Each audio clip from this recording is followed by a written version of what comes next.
Details చూద్దాం. నంద్యాల జిల్లా పాపిలిలో పాత కక్షలు బగ్గుమన్నాయి. ఓ వర్గం వారు ప్రత్యర్థి కుటుంబంపై మారణ ఆయుధాలతో దాడి చేశారు. ఈ దాడిలో ముగ్గురికి గాయాలయ్యాయి. ఈ ఘటన పాపిలి పట్టణంలోని బీసీ కాలనీలో జరిగింది. పట్టణంలోని బీసీ కాలనీకి చెందిన పుల్లెం కమలాకర్, పేట బలరాముడి పొలాల పక్కపక్కనే ఉన్నాయి. 3 నెలల క్రితం బోరు విషయంలో ఇరు కుటుంబాల మధ్య ఘర్షణ జరిగింది. పోలీసులు పెద్ద మనుషుల సమక్షంలో ఇద్దరికి రాజీ కుదిరింది. అయితే పాత కక్షల్ని మనసులో పెట్టుకున్న కమలాకర్ కుటుంబ సభ్యులు బలరాముడి ఇంటిపై కత్తులు కట్టెలతో మూకుమ్మడి దాడి చేశారు. ఈ దాడిలో బలరాముడితో పాటు అతని భార్య రంగమ్మకు, కొడుకు పులిశేఖర్ కు తీవ్ర గాయాలయ్యాయి. కొడుకు పులిశేఖర్ పరిస్థితి విషమంగా ఉండటంతో కర్నూలు ప్రభుత్వ ఆసుపత్రికి తరలించినట్లుగా బాధితుడి కుటుంబ సభ్యులు తెలిపారు. బాధితుల బంధువులు పాపిలి పోలీస్ స్టేషన్లో ఫిర్యాదు చేశారు.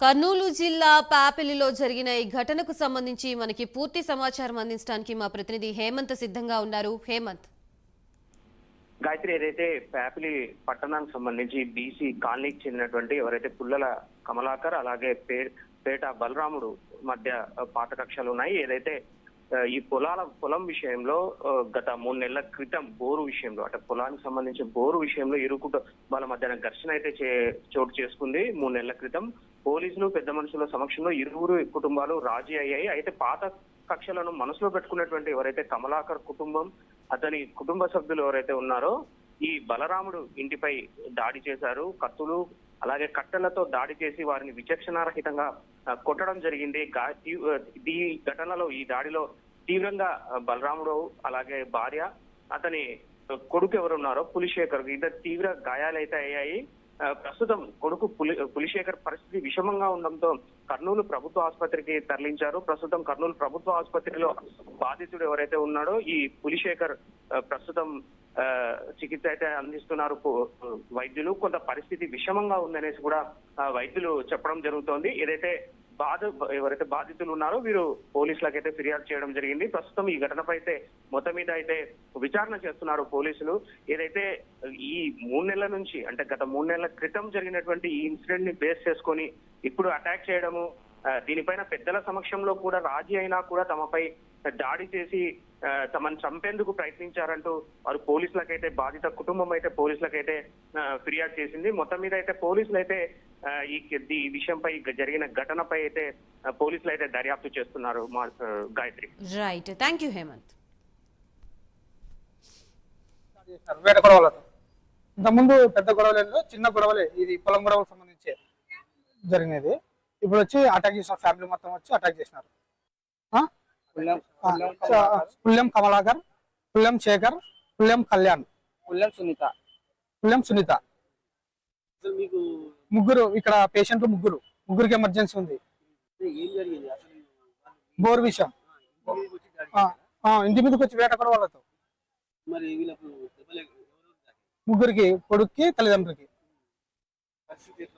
ఎమర్జెన్సీ ఉంది. చాలా ఎమర్జెన్సీ ఉంది.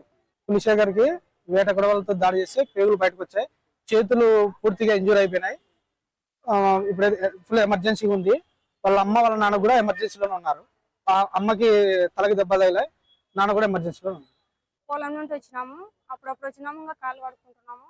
వాళ్ళు తిరుగుతున్నారు, ఎవరు తిరుగుతున్నారో మాకు తెలియదు. అందరం బయటకు వచ్చినాము ఏం జరుగుతుంది అని గొడవ పడుతుంటే. ఇంటి మీదకి వచ్చి ఇద్దరు కొడవలు తీసుకున్నారు, ఒకరు కట్టెలు తీసుకున్నారు. నువ్వే పెట్టేది అని కొట్టుకుంటున్నారు సార్. మేము ఎంత ఆపినా కానీ ఆగలేదు. కొడవెళ్ళతో ఒకరిని తలవగలు కొట్టినారు, ఒకరి కాళ్ళు చేతులు కొట్టినారు. పులిశేఖర్ని అయితే కింద పడినా కానీ ఇచ్చిపెట్టలేదు సార్. అందరూ కలవన్నారు ఒకరి మీదకి. ఆ పిల్లోని చేతిలో ఏం లేదు. వాళ్ళ అమ్మలో కొట్టినారని రాండి అనుకుంటూ వచ్చినాడు. ఆ పిల్లోడు కొట్టినారు, ఆడి పడిపోయినాడు. కాళ్ళు చేతులు అంతా ఎట్లా పడితే అట్లా నరికేసినారు. నరికినేది ఇద్దరు, కొట్టిండేది కమలాకరు, శేఖరు, కళ్యాణ్. ఇద్దరు కొడవలు తీసుకున్నారు, ఒకరు పండి గుజ్జు తీసుకున్నారు. పులిశేఖర్ మరదేతాడు, తనని నరికినారు, పేగులు బయట పడినారు. దానికి సీరియస్ ఉంది తనకి. సీతారాంపురం సంబంధించిన సుబ్బేటి సుబ్బరాయుడు alias పెద్దన్న అనే అతన్ని లేట్ నైట్ శ్రీనివాస్ రెడ్డి వాళ్ళ మనుషులు కొంతమంది కలిసి కంప్లైంట్ చేసింది. దాన్ని కంప్లైంట్ తీసుకొని విచారిస్తున్నాం. తొందరగా ఎలక్షన్ పాయింట్ ఆఫ్ వ్యూలో వాళ్ళు ఏదో ఓటు వేయలేదు అన్న విచారణలు తెలుసు.